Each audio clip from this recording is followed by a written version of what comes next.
A lot of excuse makers can take the hardest of times and the difficulties in life and say, hey, you can't hold me accountable for me not making it because here's what I was dealing with. Here's what I faced. And that's why I didn't make it. What made you different? What was your mindset to be able to accomplish what you did to get to the league to begin with? One of the things that I always told myself is that I never wanted to be a statistic, a negative statistic. Because we think about some of the markers for Black males that I was suspended, being in foster care, being homeless. Those things are markers to the school to prison pipeline.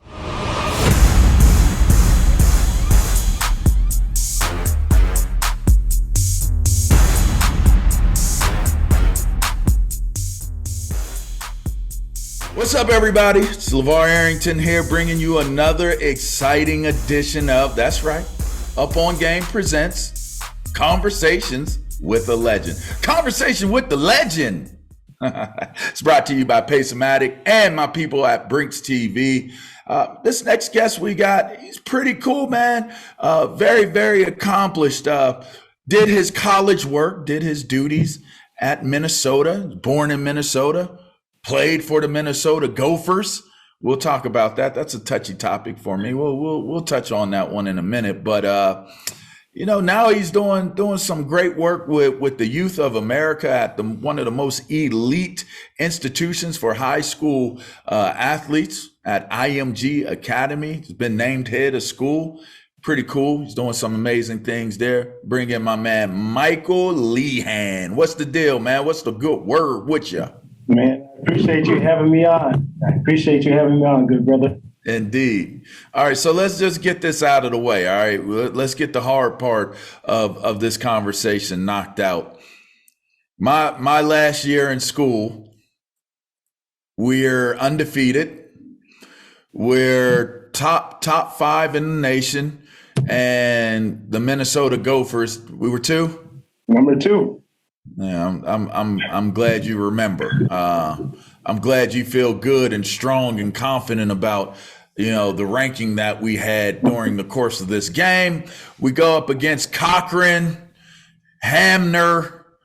My man T. Carter was, beast of beasts. I think he's still the leading tackler, I do believe, in the history of the NCAA. I think I could be wrong, but if he's not number 1, he's definitely top 3 tacklers of all time.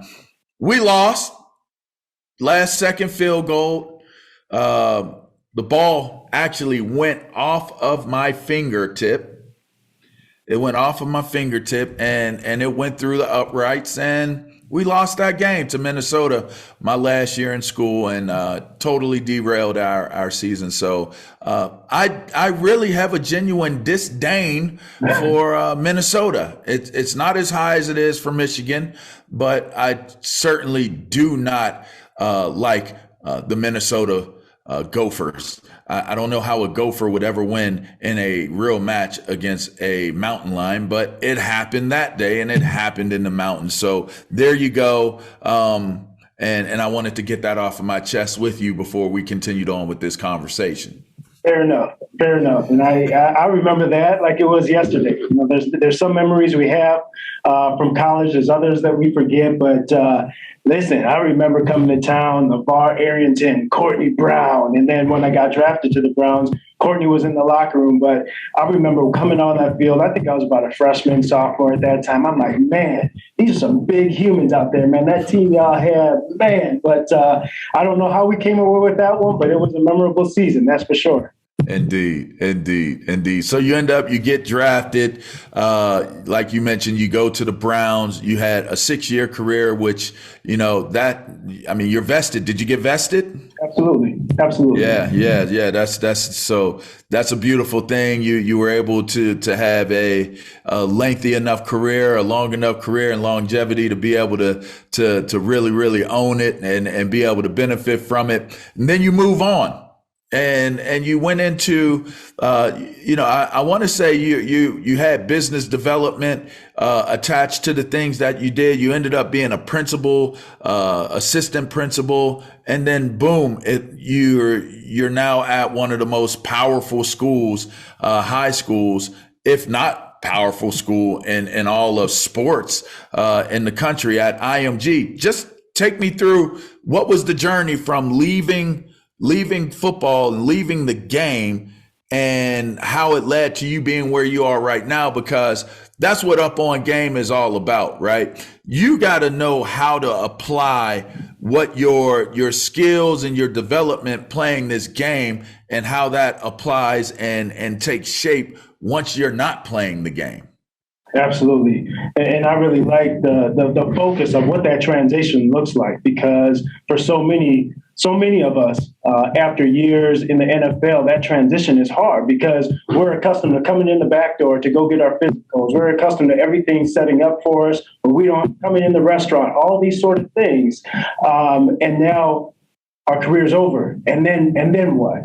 And so, and interestingly enough, I actually had a contract offer from the Saints the year that they won the Super Bowl. I walked away because I dislocated my ankle, couldn't come out of my breaks anymore, and I was just like, you know what, I'm done. And there was a message from one of the staffers there that said, Michael, why would you decline this offer? You're not qualified to make this kind of money anywhere else.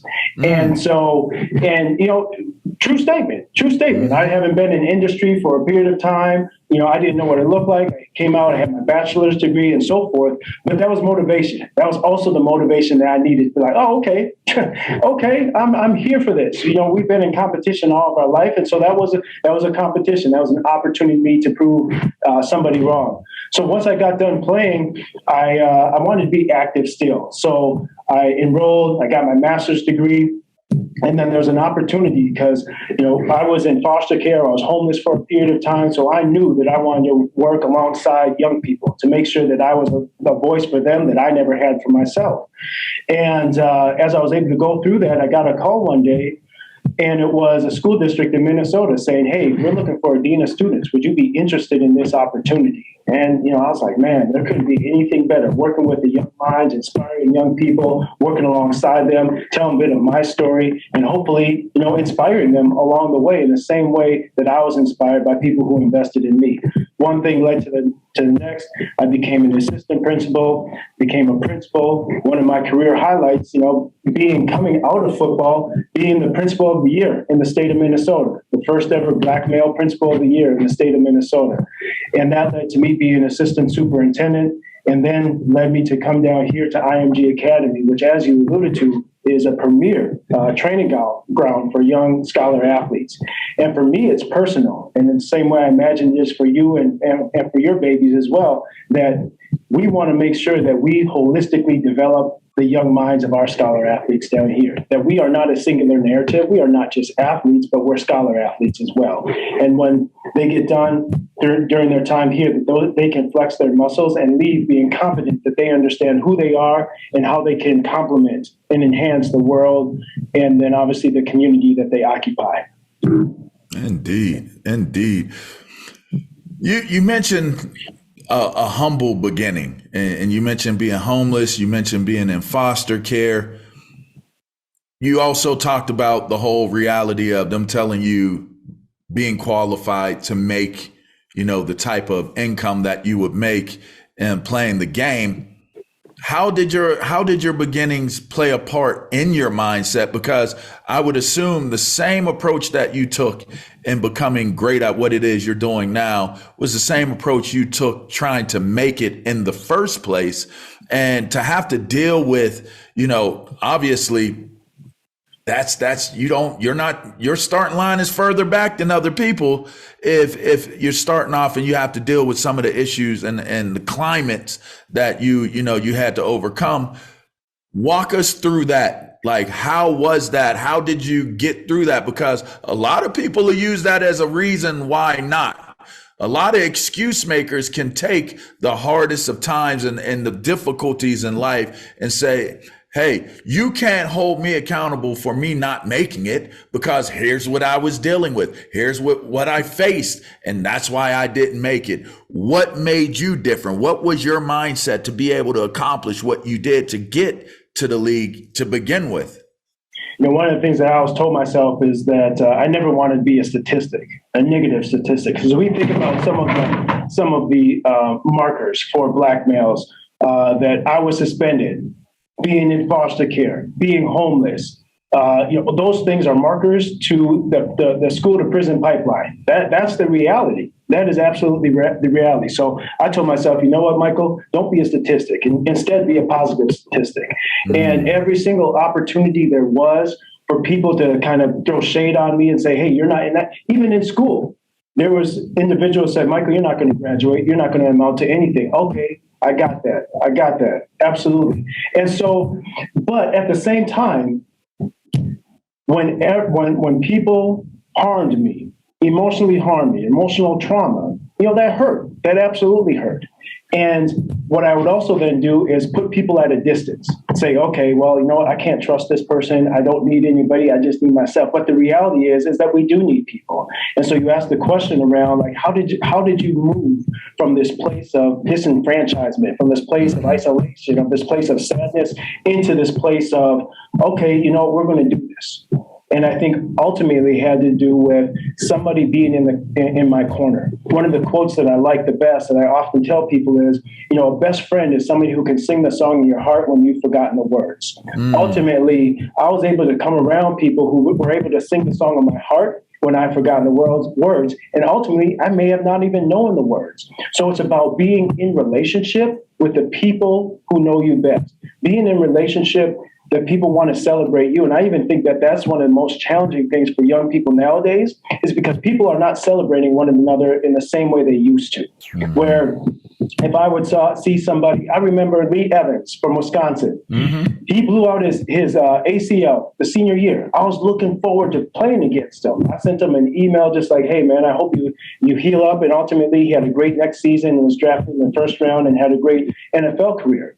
But people almost bask in the adversity that other people face nowadays, and that's different. And ultimately, we need to see the humanity in one another and celebrate the humanity in one another because all ships will rise. All ships will rise. So ultimately, it really was about being in relationship with the right people at the right time that we're doing the right thing. Take it a little bit more ground level for me, because you deal with young men and women on a daily basis. And you talked about something that is really important. You talked about getting hurt by it impacting you emotionally. Talk to me about on that level of them listening to you and understanding someone who's going through emotional duress, somebody who's dealing with emotional roller coasters and hurdles they have to clear. How did you approach that on a daily? Like, Mike wakes up, Mike is thinking this, but Mike ultimately was able to do that. How was that for you? Can you offer any type of wisdom as it applies to dealing with the emotional wounds and scars and those things taking place at a young age, and heck, even when you got a little older, right? Because you probably dealt with it when you were in college. You probably dealt with it when you played in the league, and you probably still have times where you have to contend with dealing with what the emotions of a day brings to you, what colleagues may bring, or what people may think, and you're probably doing it and dealing with it now. How did you get through it? What did you create to be able to handle, if anything, or the evolution of it? Just what was your journey on that end of it? Yeah, so great question. And so I think about Resmaa. Resmaa is the author of a book called My Grandmother Hands, and he defines trauma as something that's happened too much for too long and too often. That's what trauma in the essence is. And so as we think about something that happened too much for too long, for me, it was being in foster care, not having a place to land, not knowing where my next meal was going to come from, where I was going to lay my head on the pillow. And as we think about Maslow's hierarchy of needs, the baseline of those needs are safety and security. I didn't have the baseline needs that from a human's factor, we need those elements to be able to thrive, not only survive, but thrive. Mm-hmm. And so it was more, and then we also, at the essence, people of all ages, all they want to do is be seen, be valued, and be heard. That's ultimately the essence of what people want. And as I think about how I made it through, there was a fire, by the grace of God, quite honestly, but there's also that fire that was inside of me that, you know what, I am more than my predicament. I am more than my situation. And I really think I credit sport for so much, because rather than getting in fights in school, I was able to go out and run into somebody on the football field. Mm-hmm. Beyond getting in fights in school, I was able to get on the wrestling match and either get pinned or pin somebody. And so some of these outlets, it's about where are these productive outlets? And these outlets could be people, they could be activities, they could be a book, whatever the case might be. But find something that is an outlet for you that's going to keep your mind focused and keep your mind sharp. Because otherwise, as they say, the idle mind is the devil's playground. And so we need to make sure that we find time, find space to make sure that we know who we are and that we forgive ourselves. That's the other thing, that when we're out in society, people throw and cast all their things on us sometimes. The energy, you can walk into a place and, wow, this energy is off.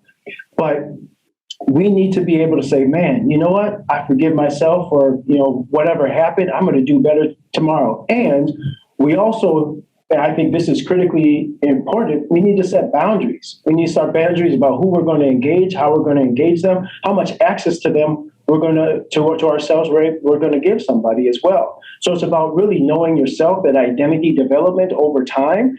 And certainly this is at a higher level from where I was at a, kind of a 12, 13, 14-year-old individual. But it's worth taking heed to, is understanding who you are, understanding who's in your tribe, if you will, mm-hmm. and then making sure that you set those boundaries. I like that. So understanding the approach of the mental, emotional component of how to approach what you have going on, being at a school where it's so competitive and there's so many elite athletes, they are the elites of the elites. How do they balance that? Like, how is that? It's competitive enough at regular schools. Right. You go to a school where I know somebody at my same position is just as good, if not better than I am. And, oh, wait, by the way, he's the same grade as me as well. How does that play out? That's got to be a battleground that you guys have to really, really be vigilant about, because it can't be the easiest thing to contend with how that feels being in that type of environment. Absolutely. So Dr. Taryn Morgan heads up our athletic and personal development. And really what that focus is mental conditioning around how are we going to navigate adversity? How are we going to reconcile when things don't go well? How are we going to, when an injury happens, how are we going to work our ways through that and make sure that we're positive? And so the other component of that is suggesting that people are working not in competition with one another, but in competition with themselves. What is that incremental betterment looking like on a day-to-day basis? Did we achieve our goals?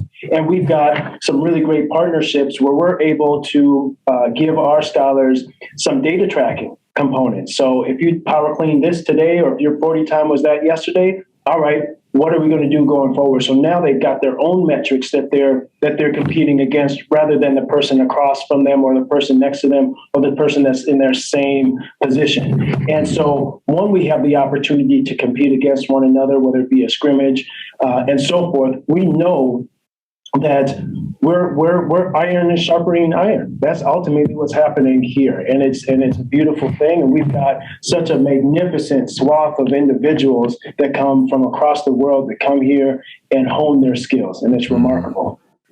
I know that's right. NIL. It's the wave. It's here for better, for worse. Name, image, likeness. People now know what NIL means. They don't just think that it's the word nil. Some people don't really understand what name, image, likeness means, but nonetheless, it's here and people are trying to benefit from it. What's your take on it, and how does that, how are you looking at the NIL situation? Because obviously you're going to have players that it's applicable to. Yeah, and I think about it in multiple ways. So first, I'm going to situate myself as I was in college going through NIL. I wonder if, and I was a fifth round draft pick. I wasn't a first round draft pick like you. So your NIL deal would have looked a heck of a lot different than what mine would have been. But even as a fifth round in Minnesota, where there's on average about one individual drafted year over year, and sometimes, not even that frequently, there's no doubt that I would have had some NIL opportunities in Minnesota. But I wonder now if, and we're seeing it now, that people are staying in college longer than potentially they need to because they're making more money in college than they would if they were to go pro. Mm-hmm. And I wonder what the motivation factor is for some scholar athletes. I wonder if NIL is impacting in some way. I'm not suggesting that it is. It's just a general wondering because, again, I'm situating myself. If I were in college and I had the opportunity to make $50,000 at that point, and in the grand scheme of things, $50,000 when you talk about multi-million-dollar contracts is not that much. But in college, I was working off the Pell Grant because I was a ward of the state. So that $3,500 that I got, boy, that thing stretched a long ways. So I just wonder what it does to motivation. And then as we also then think about personal branding and social media and some of those other pieces as well, that where are we getting our affirmation from? Is it what our NIL deal is? Is it how many likes that we get on social media, so on and so forth? So then I think about the maturation and our young people ready to be able to interface with these challenges and so forth. So those are things that I wonder about. However, if we back up a little bit more and we think about colleges, universities, high schools, professional, there's been businesses that have capitalized and monetized off of young scholar athletes for the longest time. We were in the league at the same time, probably when the NCAA did the settlement with the NCAA football. We got our little $1,000 check, and that was about it, and that was that. But a very, very small fraction of what EA Sports made in the grand scheme of things, right? Mm-hmm. So I like it from the sense that there's an opportunity, if handled appropriately, for our young kids to be recognized and celebrated for their athletic prowess, and then ultimately how they're able to hopefully put themselves in a better situation than going forward. So it's the wave. I think it's here for a period of time. I think that there needs to be a high level of education around it. What are the right deals? I think about the tax the tax implications that come of it as well. How are the families taxed in a different way? So some of these different components need to be a conversation piece, but I think it can be benefit when we do a good job educating the young people. Indeed. I got two more questions for you. First, proudest moment. What you got?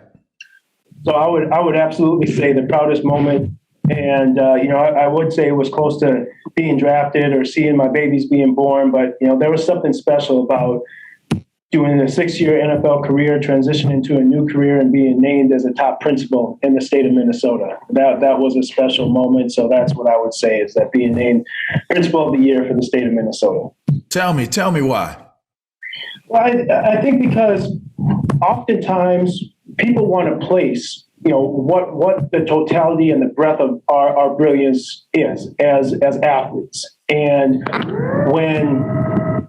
when you walk into the room, they might say, wow, that's LaVar Arrington that played at Penn State, that played for Washington, that got drafted in the top 10, all these things. But how well do they know you? They're putting all your stats on you. And so the merit of who you are and what you bring into that room, the totality of your being, is not being celebrated in the same way about what you did on the big screen. And so the why of I think it's because it was the work. It was rolling up your sleeves, getting grimy with it, and saying, "Man, let's see how these babies can be celebrated." And ultimately, it was how well my scholars did. So I'm talking about a school that had free and reduced lunch, they had homelessness, but our babies were sitting there scoring above the state average. They were scoring above national average on some of these nationally normed assessments. So that's me. Being celebrated, which it really should be their success, but just being recognized for something outside of the God-given athletic ability that I had. In the same way, when I finished my doctorate, and they're like, "Oh, okay, now, oh, wow, you play football, and now you have a doctorate as well?" Yes, we can be all those things and more. And so I think that's why I certainly chalk it up as being Principal of the Year is my most proud moment. I love that, man. Last show, I'm going to go 2 weeks in a row with it. Make a play, make 100,000, make $1 million, make a whole bunch of plays, make a whole lot of money, be famous, make a tackle, make a throw, make a catch, but impact a life. Yes. Priceless. You know what I mean? No doubt. Impact a life. And that's a beautiful thing, man. That's encouraging, and that is definitely commendable. And which leads me, it's a great segue into my last question for you. What do you hope to be known for? What do you hope to be remembered for? Because in the end, our legacy is our legacy. So when you have a conversation with a legend, I ultimately always ask all the people I interview, when it's all said and done, because we all sit there at one point, you're always going to have a moment where you think about, like, man, I wonder what they're going to say about me when I'm gone. What do you want them to say about you? And I think about, first and foremost, I think about my babies, that they would say that, Daddy loved them and put them in a really good position to be able to thrive, that I created some safe spaces for them to fail gracefully, and then lifted them up on their way.